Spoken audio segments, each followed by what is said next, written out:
ቤተክርስቲያናችን ወቅቱን ሁሉ ሰጥታ ወቅቱን ሁሉ ስትወጣ ጾመ ትገባበት ከታኅሳስ 7 እስከ ታኅሳስ 13 ከዚያ ጀምሮ ያለውን የመጀመሪያው ስብከት፣ ቀጥሎ ብርሃን፣ ዛሬ ደግሞ ኖላዊ። ይህ ቅድም መምህራችን እንዳስተማሩን ኖላዊ ጠበቀ ከሚል የግዕዝ ቃል የተገኘ ነው ማለት ነው እና ጠባቂ መንፈሳዊ ጠባቂ ማለት ነው። እንግዲህ መንፈሳዊ ጠባቂ ሁለት አይነት አድርጎ ነው ያቀረበው እግዚአብሔር። ለበጎቹ በጣም የሚራራ እውነተኛ ጠባቂ ራሱን መስሎ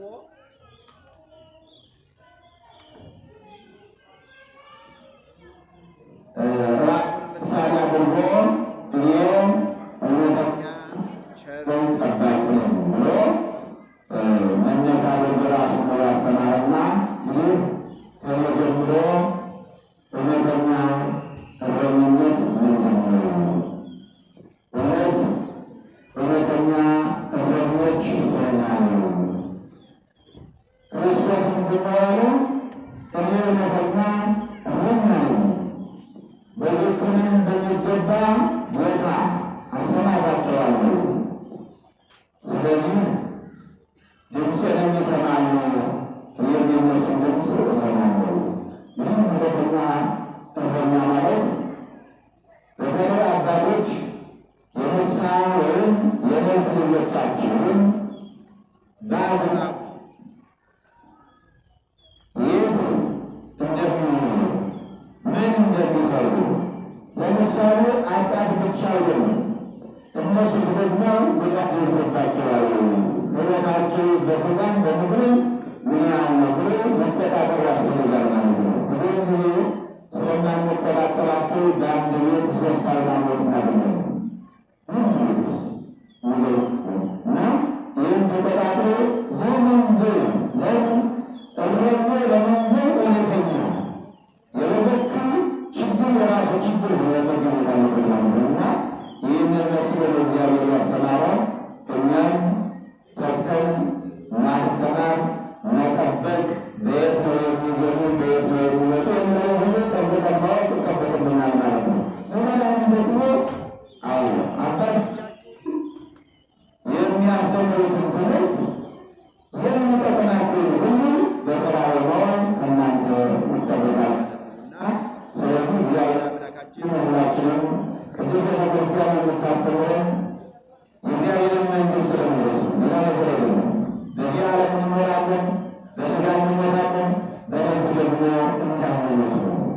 ሁለት ሞት አለ በዚህ ምድር፣ አንዱ የሥጋ የማይቀር፣ ሁለተኛው ደግሞ መልካም ሥራ ካልሰራን እኛም እረኞች በአደባባይ ካልሰራን ካልጠበቅን የእናንተን የእኛንም እግዚአብሔር ፍርድ የሚያመጣው ሁለቱንም ማለት ነው። እናንተ ደግሞ በተማራችሁ ትምህርት ሥራ ካልሰራችሁ የሁለተኛው ሞት እንመታለን ማለት ነው። ስለዚህ ከሁለተኛው ሞት በማምለጥ ቤተክርስቲያን ዕለት ዕለት ታስተምረናለች፣ ትመክረናለች፣ ትገስጸናለች ማለት ነው።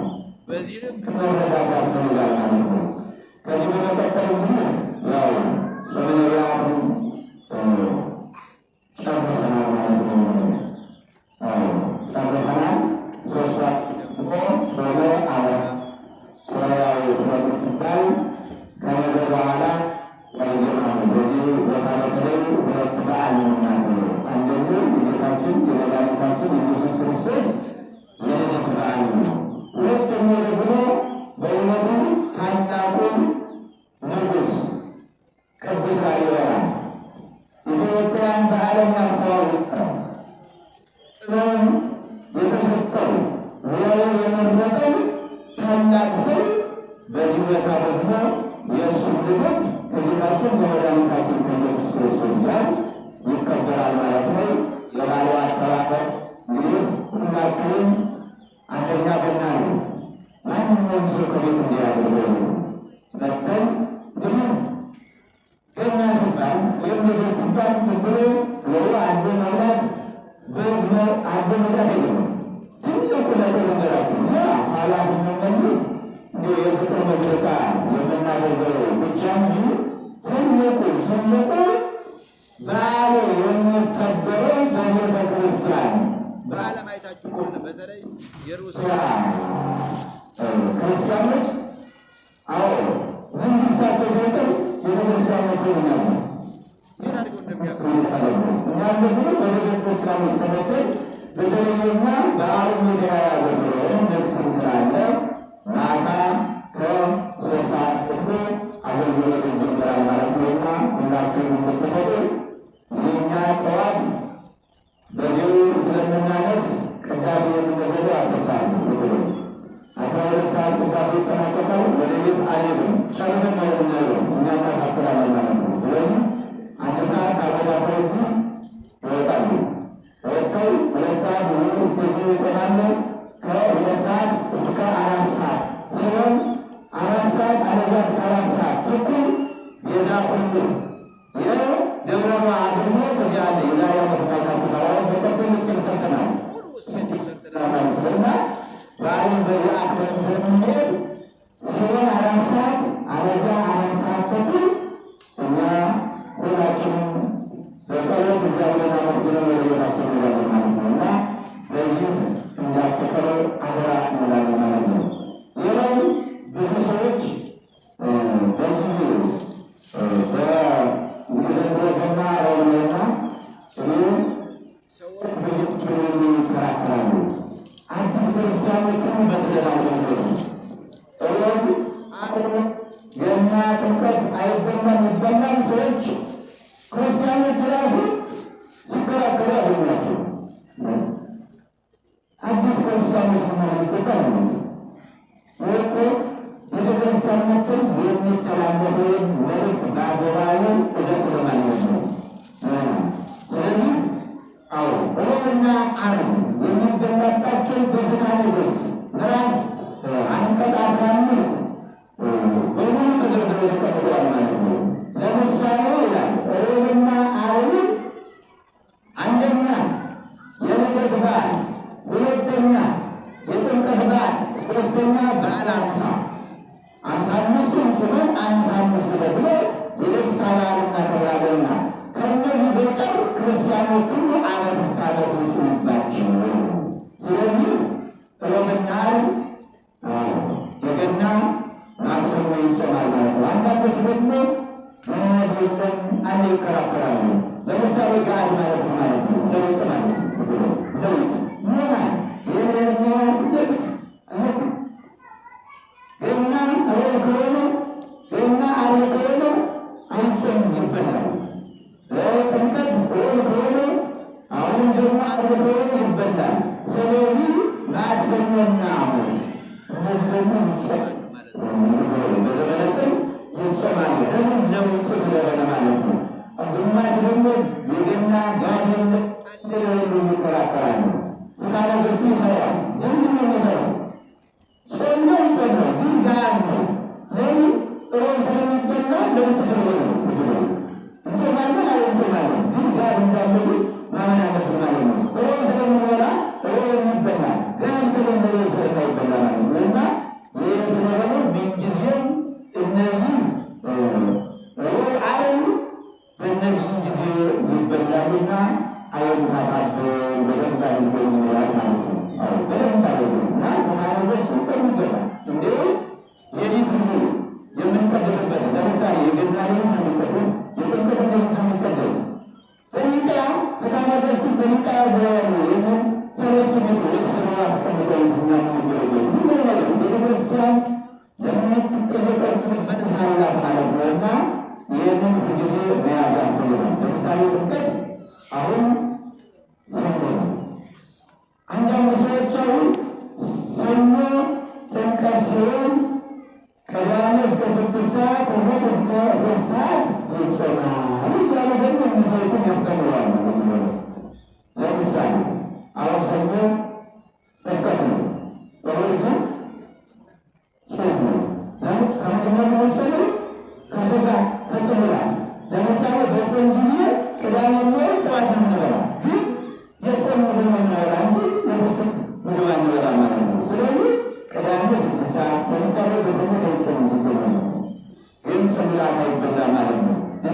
ሳይረሳ ትልቅ ሁኔታ ግን ገአዱ አርማሰና ማክሰኞ ነው።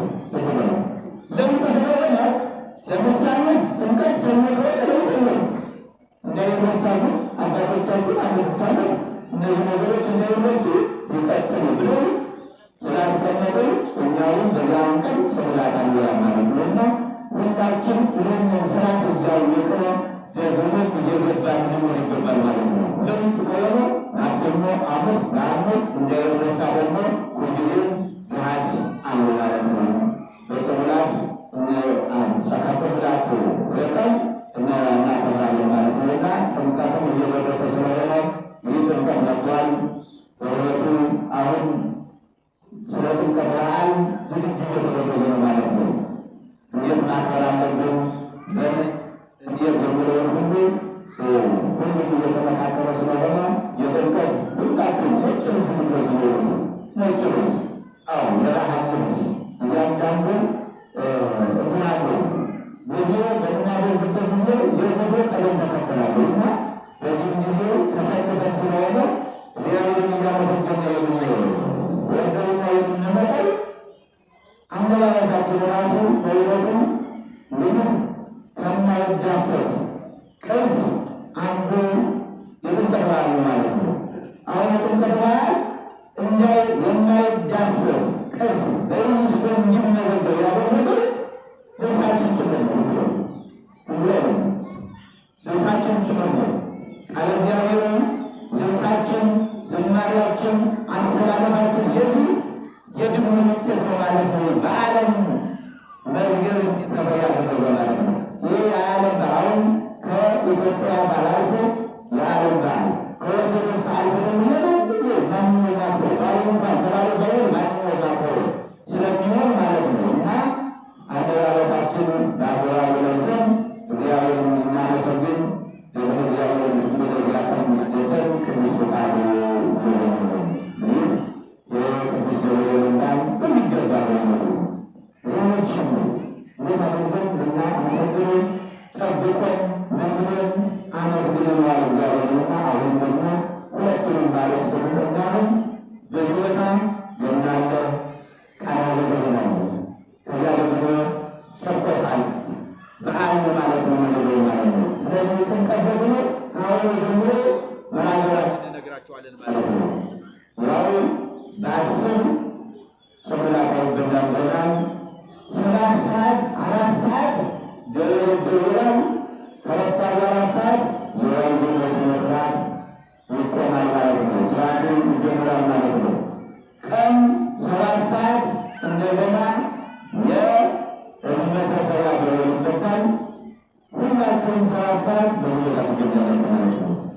ቤተክርስቲያን አገልጋዮች ከመጀመሩ የክብር ልብሳችን ለብሰን በተመደቡበት የሥራ ዘርፍ በምንሰለፍበት አሰላለፍ አውደ ምሕረት እንገኛለን ማለት ነው። ከዚያ ቀጥሎ ወረደ የሚለው በሊቃውንቱ ተሰብስቦ ብሎ ያው ጉዞ እንቀጥላለን ማለት ነው።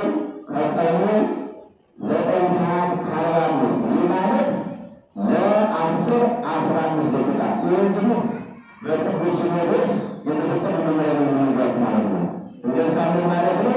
ከዚያ በኋላ ያው በኃይለ ጥምቀቱ እስከ 12 ሰዓት እንደ ሁኔታው ይጠናቀቃል። ማታም ደግሞ የሚያመልኩ ሰዎች ደግሞ እስከ 1 ሰዓት ተኩል ምግብ ይሰጣል ማለት ነው። ከሁለት ሰዓት ጀምሮ እስከ 6 ሰዓት የማይቤት አገልግሎት ይሰጣል። በኃይለ ጥምቀቱ በተረኝ ነው በቁሎ ተረኛ ደብረ ሰላም ቀጠሮ መድኃኔዓለም ናቸውና በእነሱ ይመራል ማለት ነው። ቅዳሴው ከ6 ሰዓት እስከ 9 ሰዓት ይከናወናል። እንደገና 11 ሰዓት ትምህርት ወንጌል ይጀመራል። 11 ሰዓት እስከ 12 ሰዓት ከ12 ሰዓት ጀምሮ ብፁዕ ወቅዱስ አባታችን ሊቃነ ጳጳሳት ባሉበት በቦታ ይገኛሉ።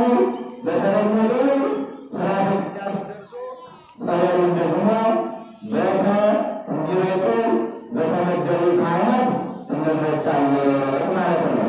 ከዚያ በኋላ ቃና ዘገሊላ ነው። ቃና ዘገሊላ ይቀጥላል። ታቦታቶች በዚያ ሲነሱ ዋዜማ ይቆማል። ተረኛ ማረቆት ናቸው። ዋዜማ ይቆማል። የሌሎቹ አገልግሎት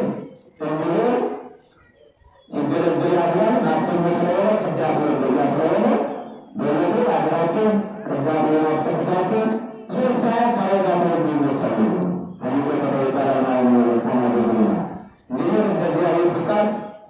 እንግዲህ እኛ ግን የተሰጠን መመሪያ ከ7 ሰዓት እስከ 9 ሰዓት ሙቀትን የምናደርግ ሌላ እንድትገኙ ተብሎ መመሪያ ተሰጥቷል።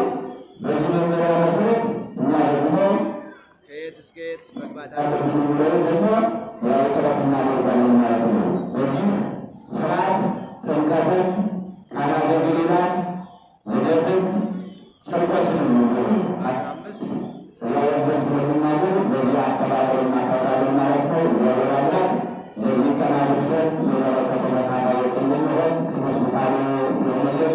ለጸሎት እንነሳ። አባታችን ሆይ በሰማያት የምትኖር ስምህ ይቀደስ፣ መንግሥትህ ፈቃድህ በሰማይ እንደሆነች እንዲሁም በምድር ትሁን። የዕለት እንጀራችንን ስጠን ዛሬ፣ በደላችንን ይቅር በለን እኛም የበደሉንን ይቅር እንደምንል። አቤቱ ወደ ፈተና አታግባን ከክፉ ሁሉ አድነን።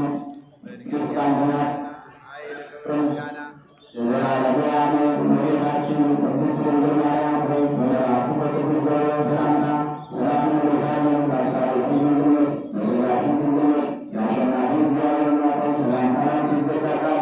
ከሴቶች ሁሉ ተለይተሽ አንቺ የተባረክሽ ነሽ፣ የማኅፀንሽ ፍሬ የተባረከ ነው። ጸጋን የተሞላሽ ቅድስት ሆይ ደስ ይበልሽ፣ እግዚአብሔር ከአንቺ ጋር ነውና ከተወደደው ልጅሽ ከጌታችን ከመድኃኒታችን ከኢየሱስ ክርስቶስ ዘንድ ይቅርታንና ምሕረትን ለምኝልን ኃጢአታችንን የሚያስተሰርይልን ዘንድ ለዘላለሙ አሜን።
Islam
ሩፋኤል የተባሉ የቅዱስ ሚካኤል ወዳጅ 500 ብር እዚህ መጥተው ቤተክርስቲያን ጋር አድርገዋል። እግዚአብሔር ይመስገን።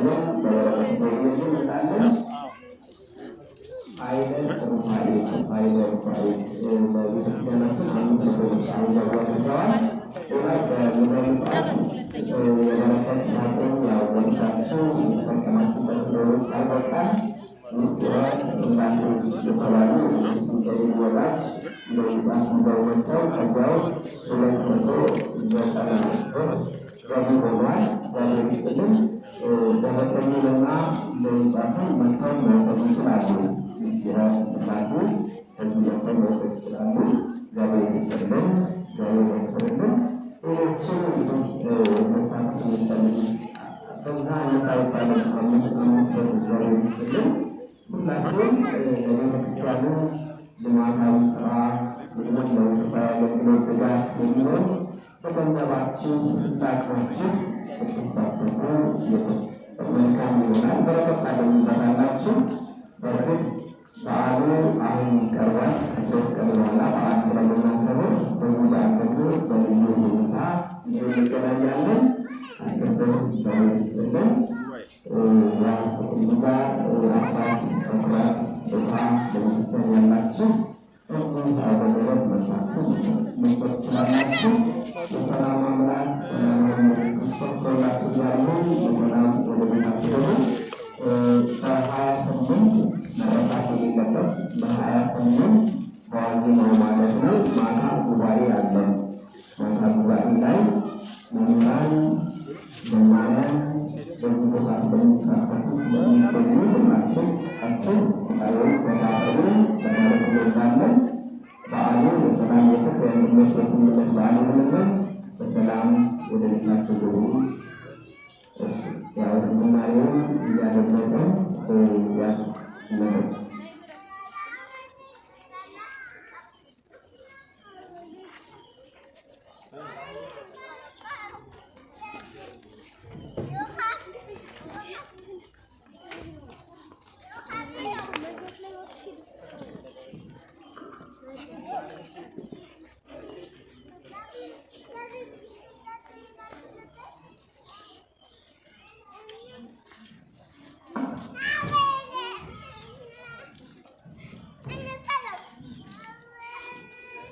ቸርነት ነው ያደረሰን ቸርነት ነው